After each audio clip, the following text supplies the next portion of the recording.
Hello, আসসালামু আলাইকুম। Nexus media থেকে আমি সবাইকে স্বাগত জানাচ্ছি। আমি রেজা বলছিলাম। প্রিয় দর্শক, আপনাদেরকে একটা কথা মনে করে দিই। সেটা হলো আজকে থেকে 1 বছর আগে যখন গত জুলাই মাসে বা আগস্টের দিকে যে তথাকথিত বৈষম্য বিরোধী আন্দোলন বাংলাদেশে সূচিত হয়েছিল। বৈষম্য বিরোধী।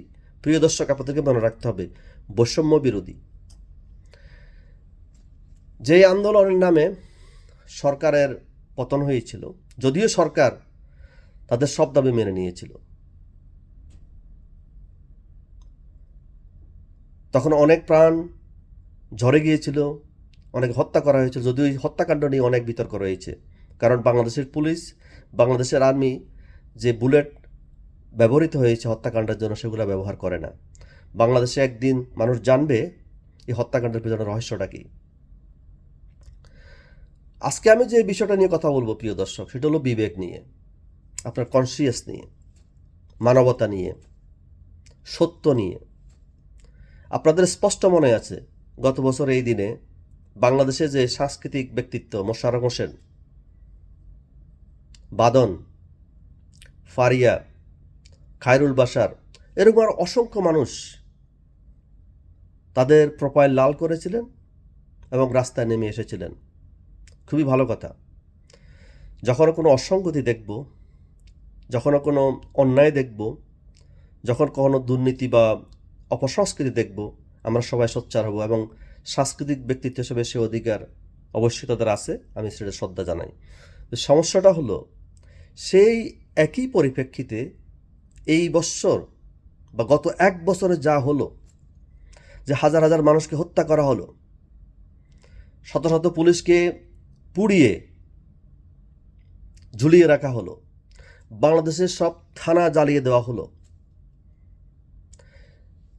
স্বাধীনতার সব চিহ্ন মুছে ফেলা হলো, 32 নম্বর গুড়িয়ে দেওয়া হলো। বাংলাদেশ আওয়ামী লীগের মতো দল, যাদের নেতৃত্বে বাংলাদেশ স্বাধীনতা এনেছিল, তাদেরকে ব্যান করা হলো এবং বাংলাদেশের স্বাধীনতার পক্ষের যে কেউ যখন কোনো কথা বলে তাদের উপরে প্রতিঘাত করা হয় এবং তাদেরকে আওয়ামী লীগ, ছাত্রলীগ বা স্বাধীনতার ফ্যাসিস্টের দালাল বলে অভিহিত করা হয়। এখন আমার প্রশ্ন এই মোশাররফ করিম, বাদন, ফারিয়ার মতো বা খায়রুল বাশার মতো ব্যক্তিত্বের কাছে আপনাদের বিবেক কোথায়? আপনাদের বিবেকে কি আমাদের ন্যাংটি কুকুর রাস্তা থেকে এসে প্রস্রাব করে দিয়েছে? আপনাদের বিবেক কেন জাগ্রত হয় না? এখনও তো আপনাদের প্রোফাইল কেন সবুজ হয় না? এখন আপনারা কোনো হত্যার প্রতিবাদ করেন না? আমি ধিক জানাই আপনাদের এই বিবেক জন্য।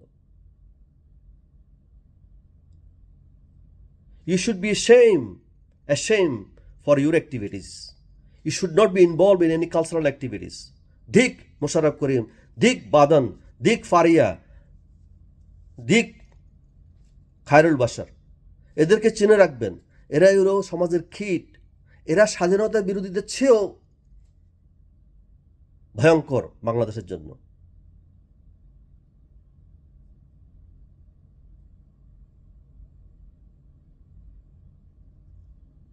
আপনারা কি কল্পনা করতে পারেন প্রিয় দর্শক, বাংলাদেশের যে সংস্কৃতির কী অবস্থা, বাংলাদেশে আর্থসামাজিক অবস্থার কী অবস্থা, অর্থনীতির কী অবস্থা, মানবতার কী অবস্থা, মানবাধিকারের কী অবস্থা, দুর্নীতির কী অবস্থা?